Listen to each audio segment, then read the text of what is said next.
RTCI nous réunit. Santé pour tous. Magazine médical, produit et présenté par Donia Cheuch. Bonjour, demain samedi 25 février, la STEM, la Société tunisienne pour l'étude de la ménopause, tiendra sa 7e journée scientifique. L'occasion pour nous de nous pencher sur le sujet. Bien qu'il ne s'agisse pas d'une maladie, certains symptômes de la ménopause peuvent inquiéter. Alors qu'est-ce que la ménopause et qu'est-ce qui la déclenche? Quelles peuvent en être les conséquences? Doit-on prendre un traitement contre la ménopause? Et quels sont les risques et les bénéfices des traitements hormonaux? Les réponses à ces questions, il y a bien d'autres avec nos invités. Le professeur M. El Teriki, qui est chef du service de gynécologie obstétrique de l'hôpital Mondjislim de la Marsa, qui est présidente de la Société tunisienne pour l'étude de la ménopause. Bonjour professeur. Bonjour. Et puis le professeur Dalanda Chali, qui est responsable de l'unité des grossesses à haut risque et de diagnostic prénatal au service A du centre de maternité Wassila Bourguiba de Tunis et qui est également vice-présidente de la Société tunisienne pour l'étude de la ménopause. Bonjour professeur Chali. Bonjour. Bonjour et merci à toutes deux d'avoir accepté l'invitation. La STEM organise demain, 25 février, cette 7e journée scientifique. Un mot de présentation de la STEM, professeur Telik. Merci pour l'invitation. La STEM, c'est la Société tunisienne pour l'étude de la ménopause. C'est une société qui a été fondée par Dr Bouhdiba en 2002 et dont le bureau a été modifié en 2011. Et actuellement, on a renouvelé le bureau en janvier 2017. Est-ce que ce sont essentiellement des gynécologues dans ce bureau ou il y a d'autres spécialités? Il y a plusieurs spécialités qui interviennent pour la femme ménopausée. Donc du coup, les membres peuvent être soit des gynécologues ou d'autres spécialités. Et pour cette fois, donc la STEM, nous avons fait intervenir un médecin radiologue, donc Dr Marzouk Inis, qui est trésorière de la société, qui travaille à l'hôpital Mondjislim La Marsa, et Dr Sonia Benoamar, qui est rhumatologue et qui est secrétaire générale. D'accord. Alors, lorsque la STEM a été créée en 2002, c'était suite à un besoin? Oui, bien sûr. Pourquoi est-ce qu'on a créé cette société? Au niveau de la spécialité de gynéco-obstétrique, comme la ménopause prend une grande partie et que la femme, de plus en plus avec le vieillissement de la population et l'élévation de l'espérance de vie, donc ça devient pratiquement une sous-spécialité dans la gynéco-obstétrique. D'accord. Donc c'est pour ça qu'on a eu les besoins de créer cette société. Très bien. Quelles sont les activités de la STEM? Donc la STEM, c'est une société savante qui a pour objectif la formation et l'information du personnel de santé médical, mais aussi paramédical. Elle a le droit d'information pour les médias aussi et pour le grand public, qui va parler ou prendre en charge donc les problèmes et les conséquences de la santé de la femme et de sa qualité de vie après la ménopause et avant la ménopause de la période périménopausique. Donc tous ces troubles-là qui vont altérer la qualité de vie de la femme dû au vieillissement hormonal sont mis sur table et sous forme d'ateliers et de journées. Et nous faisons régulièrement une journée scientifique qui est normalement célébrée au mois de février de chaque année. Voilà, d'où demain, la 7e journée. Ça se tiendra donc demain. Demain, on sera le 25 février. Alors, est-ce qu'on peut rapidement connaître les principaux termes abordés, professeur Chali, peut-être? Oui, donc en effet, nous allons aborder plusieurs thèmes qui vont concerner différentes spécialités. D'abord, le risque cardiovasculaire, qui soit associé ou pas au problème de bouffée de chaleur, la fertilité après 40 ans, le traitement hormonal et la sécheresse vaginale, les problèmes d'alimentation et l'intérêt de la phytothérapie aujourd'hui, la chirurgie plastique et réparatrice vulvo-vaginale, le côté psychologique aussi avec le vécu de la ménopause, la relation de couple après la ménopause, le droit à la santé sexuelle de la femme, aussi les problèmes rhumatologiques, l'ostéoporose et la prise en charge de l'arthrose chez la femme ménopausée. Beaucoup d'intervenants, j'ai vu dans votre programme, tunisiens et étrangers d'ailleurs. Tout à fait, donc nous allons avoir une équipe espagnole, des Français avec nous et des Tunisiens pour essayer de toucher un peu à tout concernant la ménopause. D'accord, donc demain 25 février. Inch'Allah. Nous avons choisi aussi de délocaliser un peu parce qu'on est toujours à Tunis en général, donc là ça va être à Zagouan pour pouvoir faire profiter tout le monde. Très bien, alors rentrons dans le vif du sujet. Première question, qu'est-ce que la ménopause? Donc la ménopause en fait c'est une c'est une situation physiologique de la vie de la femme, effectivement, avec l'augmentation de l'espérance de vie, aujourd'hui, on va vivre à peu près un tiers de notre vie en tant que femme dans cet état-là qu'on va appeler la ménopause. Donc, de façon physiologique, il va y avoir deux périodes. Il va y avoir ce qu'on appelle la périménopause ou préménopause de façon vulgarisée et la postménopause, c'est-à-dire la période où on va plus du tout voir survenir les règles. Alors, ceci est en rapport avec le vieillissement des ovaires et en particulier du capital folliculaire. Donc, à partir, on va dire, de la quarantaine, de 45 ans plus ou moins, 42 ans, on va avoir une période qui va durer plusieurs années, qui va être caractérisée par des troubles du cycle menstruel, chez la femme essentiellement. Par la suite, progressivement, ces cycles vont s'amoindrir jusqu'à ne plus exister en fait, et c'est là où tout le monde connaît grosso modo cette histoire de ménopause, c'est quand on a une aménorrhée définitive, secondaire, donc on ne voit plus survenir ces règles. D'accord, mais à quel âge précisément la ménopause va-t-elle se manifester ? Donc l'âge n'est pas précis, ça dépend des facteurs génétiques, ça dépend de la famille, ça dépend de l'ethnie. Ce qu'on sait en Tunisie, d'après les études scientifiques qui ont été faites, ça se situe aux alentours de 47 ans. En Europe, c'est un peu plus tard, autour de 50-52 ans, mais ça varie, hein, c'est essentiellement en fonction de la génétique. Dans une même famille, on va voir survenir la ménopause à peu près entre la mère, les sœurs, les tantes, à peu près au même âge. D'accord, donc la date de survenue serait souvent la même pour une mère et sa fille, par exemple. Exactement. Par contre, on sait qu'il y a des facteurs néfastes qui vont faire survenir la ménopause plus tôt, en particulier le tabagisme féminin qui aujourd'hui constitue un gros problème en Tunisie. Professeur Emel Teleki, est-ce qu'on peut expliquer physiologiquement, en fait, qu'est-ce qui va déclencher la ménopause ? Sur le plan physiologique, et par définition de l'OMS, la ménopause, c'est l'absence de règles secondaire à l'absence de sécrétion ovarienne d'œstrogène et de progestérone. Ce sont les deux hormones qui, normalement, de façon cyclique, provoquent les règles. C'est l'absence de sécrétion hormonale, œstrogène et progestérone des ovaires, donc par atrésie folliculaire. D'accord. Et à l'instant, le professeur Shelley disait que plusieurs choses vont déterminer l'âge de la ménopause. Donc j'aimerais savoir s'il existe des facteurs favorisants.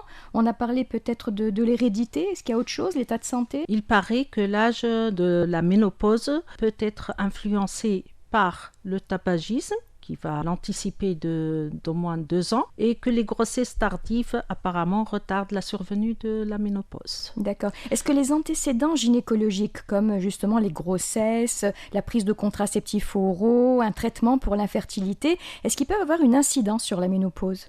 Il n'a pas été démontré que la prescription d'œstroprogestatifs comme contraception ou d'induction des ovaires par des hormones a une relation sur l'âge de l'installation de la ménopause. Il y a des ménopauses qui sont iatrogènes. C'est-à-dire que c'est la chirurgie ou les traitements médicaux qui sont responsables, tels que par exemple la castration chirurgicale pour un cancer féminin, tel que le cancer de l'ovaire, ou une chimiothérapie ou une radiothérapie sur les ovaires peut provoquer une ménopause. D'accord. Précoce. Professeur Shelley, lorsque la ménopause survient avant l'âge de 40 ans, qu'est-ce qui peut être la cause de cette ménopause prématurée ? Alors, on va parler de ménopause précoce. C'est une situation, par contre, qui rentre dans la pathologie parce que la femme n'aura plus les hormones dont elle a besoin trop précocement et elle risque d'avoir des conséquences pathologiques. Donc, pourquoi ? En fait, c'est essentiellement des facteurs génétiques. Malheureusement, on en voit de plus en plus des ménopauses précoces et ceci serait dû à l'environnement, à notre alimentation, nous sommes soumis à des facteurs extrinsèques qu'on ne connaît pas toujours et malheureusement, ça peut être une conséquence qui est un peu lourde pour la prise en charge. Il y a aussi les facteurs génétiques, on peut être porteur de pathologies génétiques souvent méconnues malheureusement et on fait le diagnostic et on ne peut plus revenir en arrière en fait. Donc voilà, la ménopause précoce c'est une pathologie à part mais qui doit nécessiter un diagnostic précoce et une prise en charge rigoureuse car elle expose la femme à des risques pathologiques de survenue de pathologies qui peuvent être plus ou moins graves en fait. De nos jours, les premières grossesses, on retarde l'âge des premières grossesses de plus en plus. Exact. Donc c'est une course contre la montre qui va se faire. Exactement, c'est ça le problème en fait. Enfin, ce n'est pas qu'un problème de fertilité, le problème de la ménopause précoce. Justement, le problème pour le grand public, ça va être surtout ça. On se dit, voilà, on n'a plus ses règles, les ovaires ne fonctionnent plus, donc c'est en particulier le problème de la fertilité. Mais le problème n'est pas là, essentiellement, c'est le risque d'ostéoporose grave, c'est le risque cardiovasculaire. D'accord, on va y revenir. Mais auparavant, quels vont être les symptômes de la ménopause en fait ? On entend souvent parler de bouffées de chaleur, de troubles du sommeil. Donc voilà, là, on va parler de la ménopause confirmée, Voilà. c'est-à-dire l'arrêt définitif des règles. Donc en général, c'est une situation quand elle survient à un âge attendu, on va dire, et sans pathologie derrière. Généralement, la femme sait très bien qu'à un moment donné, elle n'aura plus ses règles, donc elle ne va pas consulter. Par contre, les symptômes les plus embêtants, entre guillemets, ce sera les bouffées de chaleur, c'est-à-dire cette sensation de chaleur qui va venir de façon inopinée, et une sensation de chaleur qui va monter de manière ascendante au niveau du corps jusqu'au niveau du visage, qui peut durer de quelques secondes à quelques minutes et qui va se solder après avec des sueurs froides. Donc on voit très bien, si on regarde la femme en général, le visage qui devient rouge, elle se sent mal à l'aise, et ceci est indépendant de la température ambiante. Donc on peut avoir ça même quand il fait très très froid. D'accord. Ça contraste justement avec les facteurs ambiants. Et donc il y a essentiellement les bouffées de chaleur. Ce n'est pas grave, ça survient dans 75% des cas, donc c'est les 3/4 des femmes à peu près, et leur perception est très différente d'une femme à l'autre. Après, essentiellement, on va avoir des petits signes, des troubles cutanés, Les sueurs des nocturnes. sécheresses, les sueurs nocturnes, des modifications de l'humeur. On a tendance à être un peu plus déprimé, il y a une diminution de la libido, on est anxieux, on est irritable. Donc tout ça, ce sont des petits signes, des petits mots, entre guillemets, MAUX, qui vont s'associer à cette ménopause et qui, c'est toujours la même chose, ça dépend de la personne qui les perçoit et de comment elle s'adapte avec. Légère prise de poids aussi, il paraît. Oui, ça c'est, oui, en fait, il y a une prise de poids qui est souvent au niveau abdominal. Donc il Oui. ne faut pas s'étonner, à partir de la quarantaine, on grossit de plus en plus par le ventre. Mais toutes les femmes ne vont pas avoir tous ces symptômes. Oui, alors effectivement, elles ne vont pas toutes avoir ces symptômes et ça va aussi dépendre de leur hygiène de vie et de leur préparation psychologique et physique. Pour pouvoir bien vivre sa ménopause, il faut la préparer. Ok. Alors de quelle manière la ménopause peut affecter d'autres maladies qu'on pourrait avoir, professeur Oui. Teleki? La ménopause se manifeste par des signes climatériques au début de son installation, mais tout au long des années, il y a des complications qui apparaissent, et notamment les premiers risques sont les risques cardiovasculaires, D'accord. dû au dépôt de cholestérol. Donc la femme ménopausée n'utilise plus son cholestérol qui était nécessaire pour la fabrication des œstrogènes et progestérone. Donc elle va le stocker sous forme d'athérome avec les modifications vasculaires aussi. Donc elle est exposée à l'athérosclérose coronarienne, à l'HTA et aux accidents vasculaires cérébraux. Hypertension, donc. Mais L'hypertension avant la artérielle. ménopause, les femmes, normalement, sont moins exposées que les hommes aux maladies cardiovasculaires. Bien sûr. Et parce après que- la ménopause, elles vont les rattraper. Oui, donc D'accord. avant la ménopause, la femme utilise son cholestérol pour la fabrication de ses hormones. Donc après la ménopause, le cholestérol n'est plus épuisé, donc elle ne l'utilise pas, donc il va se stocker. D'accord. Mais là encore, le risque personnel de développer une maladie cardiovasculaire va dépendre de certains facteurs. Vous parliez tout à l'heure du tabac, professeur Schell. Si on fume, par exemple, si on a un excès de poids, il y a certains facteurs de risque qui vont augmenter la malchance de développer un risque cardiovasculaire. Bien sûr, donc vous savez très bien qu'aujourd'hui, pour parler de risque cardiovasculaire, c'est relié au périmètre abdominal, c'est Oui. relié au poids, c'est relié au tabagisme, à l'état vasculaire. Donc bien sûr, si on part sur des artères de bonne qualité, entre guillemets, saines, on verra moins de risques cardiovasculaires après. Parce que physiologiquement, effectivement, le rôle en fait joué par les hormones féminines est celui de protéger les femmes. Quand on a nos oestrogènes avant la ménopause, nos vaisseaux sont protégés, nos os sont protégés, l'activité ostéoblastique, c'est-à-dire la fabrication d'os, est protégée par l'existence d'oestrogènes. Et c'est pour ça qu'une fois qu'on n'a plus nos hormones pendant la ménopause, on va rejoindre le risque masculin. Là, sur le plan physiologique, maintenant, en sachant qu'on va arriver à ce risque-là, quand on prévient les autres facteurs de risque qui sont le surpoids, l'obésité, le tabagisme, La sédentarité, exactement, tout ça, bien sûr, on aura moins de risques après. Voilà. C'est mathématique. l'hypertension, le cholestérol. Alors, quelles vont être les conséquences de la ménopause sur la minéralisation du squelette? On entend beaucoup parler d'ostéoporose. Donc l'ostéoporose, c'est une déminéralisation osseuse qui entraîne des fractures et un tassement vertébral et dont la ménopause est la cause. Pourquoi la ménopause? Parce que le calcium n'est plus absorbé et l'activité ostéoblastique n'est plus assurée par manque d'œstrogène. D'accord. Alors là encore, l'ostéoporose ne concerne pas toutes les femmes. Cependant, ce risque d'ostéoporose va augmenter si quoi, par exemple? Si on a eu une ménopause précoce? Effectivement, il y a des Oui, situations à risque d'ostéoporose. Effectivement, la ménopause précoce augmente en général tous les risques parce qu'on est privé de nos oestrogènes trop tôt. Mhm. Maintenant, les personnes qui, par exemple, prennent un traitement à base de corticoïdes au long cours pour une autre pathologie, par exemple, ils ont un lupus, par exemple, déjà, ça augmente le risque d'ostéoporose. Et donc, si après la ménopause, on multiplie encore plus le risque. Vous avez des facteurs aussi familiaux, le tabagisme. Voilà, donc il y a des situations particulières. Si on a un déficit de calcium, peut-être, ou de vitamine D pour certains. Et il faut savoir qu'en Tunisie, on a, malgré qu'on soit un pays ensoleillé, la majorité des femmes sont en déficit en vitamine D. Ça, c'est parce qu'elles se couvrent de plus en plus. Il n'y a pas que ça. C'est un médecin qui me l'a dit. Effectivement, il y Voilà. a ça, mais en fait, en dehors du fait de se couvrir, même quand on a toutes les études aujourd'hui qui sont faites en Tunisie montrent qu'aussi bien chez les hommes que chez les femmes, on a beaucoup de personnes déficitaires en vitamine D. Donc il faut s'exposer au soleil, il faut bien s'alimenter et il faut prendre de la vitamine D si nécessaire. Donc c'est vrai qu'on est un pays à risque. D'accord. Et si on a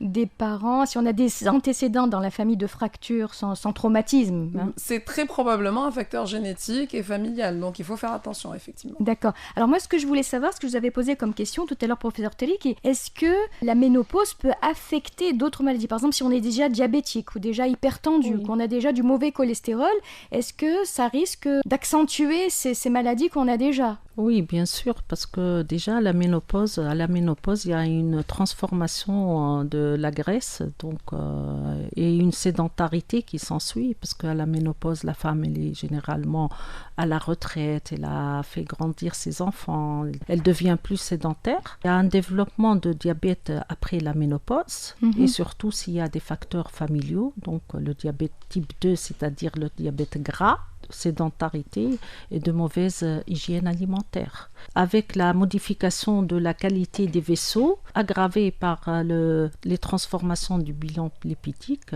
donc on augmente le risque cardiovasculaire et de diabète aussi. Alors l'hygiène alimentaire, vous en parliez à l'instant, nous on va parler de prise en charge de traitement, et on m'a dit que la première prise en charge, en fait, ce serait un mode de vie sain. C'est bien ça, professeur Shelley? Tout à fait. Malheureusement, ça ne fait pas partie de notre culture. Oh, pourquoi? Normalement, on a le régime méditerranéen, non? Effectivement, jusque-là, c'est lui qui nous protège, ce régime méditerranéen, mais malheureusement, là, sur le terrain, on voit qu'il y a une modification Oui. de l'alimentation. Nous sommes en train de voir des jeunes de 24 ans, 25 ans qui pèsent au-delà de 100 kilos, et il y a un gros problème. Si on s'alimente relativement bien, c'est-à-dire il faut éviter tout ce qui est aliments Éviter les excès de sucre et de graisse. Évidemment, mais voilà, aujourd'hui les régimes, vous savez très bien, hein, les gens, la cuisine n'est plus faite régulièrement tous les jours, les femmes Ouais. travaillent, donc Les on mange à fast-food. l'extérieur, et là on a des conséquences aussi bien sur l'obésité infantile que adulte que post-ménopausique. Donc voilà, l'alimentation c'est quelque chose de très très important, l'activité physique aussi, idéalement. Quel est le rôle, en fait? Quel est le rôle de l'activité physique sur la ménopause? Il y a plusieurs rôles. D'abord, au niveau musculaire, au niveau osseux, le fait de bouger, ça permet d'entretenir les os et les muscles et le corps. D'accord. Par la suite, il y a un catabolisme, c'est-à-dire une consommation des graisses, de l'énergie, donc ça permet d'entretenir le corps. Il paraît que ça a des bénéfices sur les bouffées de chaleur, par exemple aussi, la fonte musculaire, les problèmes cardiovasculaires. La marche, de toutes les façons, tout ce qui est activité physique, va avoir une action bénéfique sur les problèmes cardiovasculaires, quel que soit l'âge et quel que soit bien sûr, plus on avance en âge, mieux c'est. Et donc là, ce serait une marche rapide 3-4 fois par minutes. semaine? Idéalement, ça serait tous les jours, de faire Oui, une petite marche idéalement. d'une demi-heure, Oui. au moins, une marche un peu accélérée, voilà, c'est pas compliqué, normalement, ça devrait pas être compliqué. Si on peut faire de la natation, il faut éviter les sports brusques aussi, parce qu'à cet âge-là, on a d'autres petits problèmes, osseux, d'arthrose, tout ça. Mais il faut entretenir, et ça, malheureusement, ça fait pas partie de notre culture. D'accord. Alors un mode de vie sain, alimentation, exercice physique. Est-ce qu'on doit prendre un traitement pour la ménopause, professeur Telik? Oui, mais il a ses indications. Donc il a certaines indications et des contre-indications. Pendant de nombreuses années, on a considéré comme la panacée les traitements hormonaux substitutifs. Et puis, ils ont été accusés de favoriser cancer du sein et maladies cardiovasculaires. Donc maintenant, on prend des précautions, je crois. Et il faut mettre dans une balance les risques et les bénéfices. Oui, bien sûr. Donc pour la ménopause précoce ou l'insuffisance ovarienne primitive et prématurée, l'indication y est. On D'accord. va pas en discuter. Donc on ne va pas priver la femme de cette hormonothérapie de substitution. D'accord. Par contre, pour les femmes qui sont ménopausées au-delà de 50 ans, donc c'est cas par cas. Et là, ça dépend de la plainte de la femme. Si elle se plaint de bouffées de chaleur très importantes et qui ne se dissipent pas par l'alimentation équilibrée, tout ça, on peut le proposer, le traitement. Mais il faut privilégier certaines hormones, donc naturelles et non synthétiques, et la voie transdermique plus que la voie orale pour éviter le passage par le foie et dans la circulation sanguine. Reste combien on va donner d'années, donc la durée du traitement, il faut utiliser la dose minimale et la durée qui va améliorer la femme, donc avec des fenêtres thérapeutiques et une réévaluation tous les ans. Voilà, parce que tout à l'heure on parlait des symptômes, professeur Chali, mais ces symptômes, ils sont à vie pour le reste de la vie ou bien ils vont disparaître au bout d'un certain temps? C'est au cas par cas. En général, ça monte au fur et à mesure des années, mais ça dépend. On peut avoir des femmes qui ont... Moi, j'en ai eu, des femmes qui ont 55 ans, qui viennent vous voir en plein mois de janvier et qui, de conditions sociales... Mais je veux dire, est-ce que ces symptômes sont là jusqu'à 70 ans, jusqu'à 80 ans?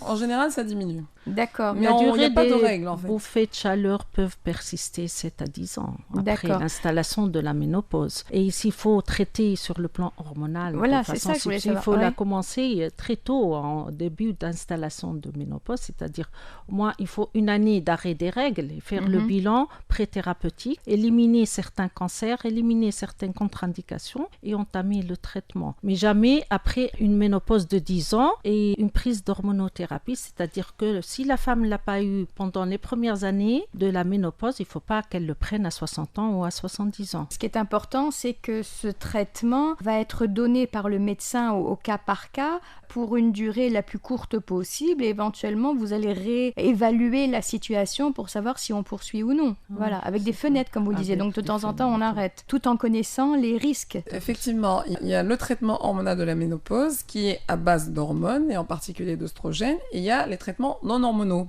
Parlons-en. Voilà, les symptômes, c'est-à-dire quand on a des symptômes, les bouffées de chaleur en eux-mêmes ne constituent pas un problème grave, mais c'est un problème embêtant.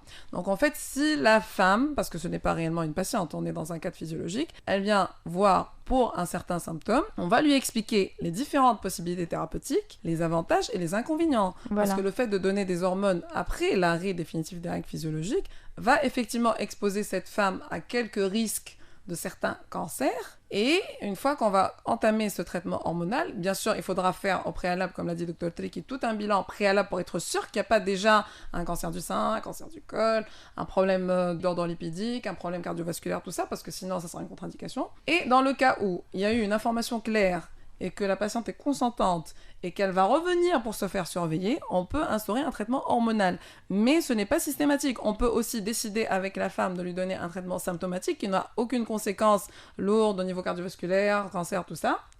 Et on voit si ça marche.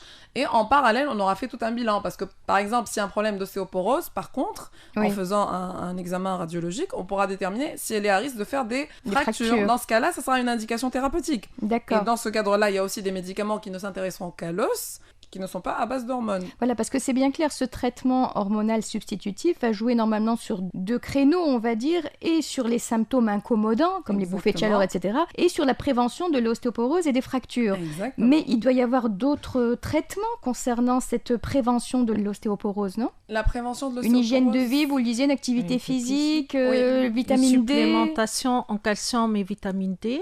Mais le problème, c'est que, comme on l'a dit tout à l'heure... Les biphosphonates. Voilà, c'est un traitement. Mais le problème pour la prévention, c'est qu'il y a des situations particulières dans lesquelles il n'y a pas... En fait, on est exposé. Donc, il faut faire une ostéodensitométrie pour savoir si on a atteint le seuil fracturaire. Parce que dans ce cas-là, on sait qu'on risque de faire une fracture rien qu'en touchant ou en ou quoi que ce soit.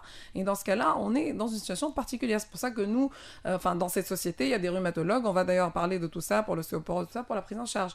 C'est vraiment, aujourd'hui, on connaît tellement de choses autour du thème qu'il faut aborder, je pense, thème par thème et pathologie par pathologie. Professeur Teleki, quels sont les compléments alimentaires recommandés, les vitamines, Bon, les compléments alimentaires, il faut y parler des vitamines, c'est vrai, le calcium, la vitamine D, l'oméga 3, donc il y a la phytothérapie aussi. D'accord. Et il faut faire attention à certains produits qu'on trouve sur Internet et qui ne sont pas toujours bien contrôlés. Oui, parfois, il y a des pubs comme ça. Il faut toujours demander avis du médecin traitant. Si c'est à base de traitement hormonal, Voilà. Faire très attention. Il faut faire très attention, il ne faut pas prendre les médicaments sous forme d'automédication, donc il faut On nous parle Pour de profiter. phytoestrogènes ou de... Bon, il y a des plantes qui sont réputées soulager les femmes ménopausées, donc dans les pays asiatiques. La surtout sauge, chinois, par la exemple, sauge, oui. le soja aussi. Donc vous le recommandez par exemple de prendre des feuilles de Des sauge et de faire des tisanes. tout ça. Oui, enfin faut voir. Hein. Donc, il y a Ça peut faire effet l'effet placebo. placebo J'en vois aussi. qui rigolent Ouais. là, ça peut faire effet placebo, ça peut marcher de toute façon. En tout cas, c'est sans risque, c'est Alors, l'avantage. Oui, c'est bien, mais l'essentiel, c'est que les femmes doivent venir se faire un frottisson éco-vaginal, Oui. un examen des seins, une mammographie, et après tout ça, on peut en parler. Le problème, c'est que les femmes ne viennent pas. Ouais. C'est ça le problème. Donc, il faut profiter de cette situation-là, comme par exemple dans les demandes de contraception, tout ça, pour profiter de faire une consultation faire un check-up. gynécologique, check-up complète, pour pouvoir après décider ou pas de prendre un traitement. Donc on ne peut pas prévenir la ménopause, c'est bien clair, hein, c'est le fruit d'une évolution naturelle, mais on peut peut-être influencer donc l'intensité et le type de symptômes que subissent les femmes pendant la ménopause. Alors là, on n'est pas dans le traitement, on est dans la prévention. Quelles seraient les mesures préventives que vous pouvez conseiller à nos auditrices ? Pour mieux vivre sa ménopause. Bah oui. Voilà, parce que de toute façon, ça va survenir, ce n'est pas une fatalité, c'est pour ça, je pense que c'est très important à Ah si, dire. c'est une fatalité, ça arrivera un jour ou l'autre. Oui, mais c'est une étape de la vie Voilà, tout qui à est fait souvent normal. très mal vécue. Mhm. Mais en fait, non, en fait, il faut se préparer. Ça fait partie. Moi, quand je fais le cours de 5e année, les étudiantes sont là, les filles elles sont là, toutes déprimées. Ouais. Et en fait, c'est une étape normale Bah, de la vie. comme il y a l'andropause pour les hommes. Exactement, il n'y a pas que la ménopause, il y a l'andropause. Et effectivement, c'est une troisième étape. On a eu ses enfants, on a grandi, on a eu son âge adulte, on a eu ses enfants. Maintenant, on devient grand-mère en général, on est à la retraite, on peut en profiter pour faire des voyages, pour s'occuper de ses petits-enfants. On n'a plus le stress du travail. Déjà, c'est pour ça qu'on apporte toujours le côté Pour faire du psychologique. sport. Effectivement, pour bouger, pour connaître du monde, pour se cultiver. Donc déjà, sur le plan psychologique, c'est très très important de rester positif. Et quand on connaît les symptômes, par exemple, vous voyez tout ce dont on a parlé, Oui. l'anxiété, l'irritabilité, on sait qu'on est exposé. Donc l'entourage est très très important parce que si on sait ça, on va mieux gérer tous ensemble.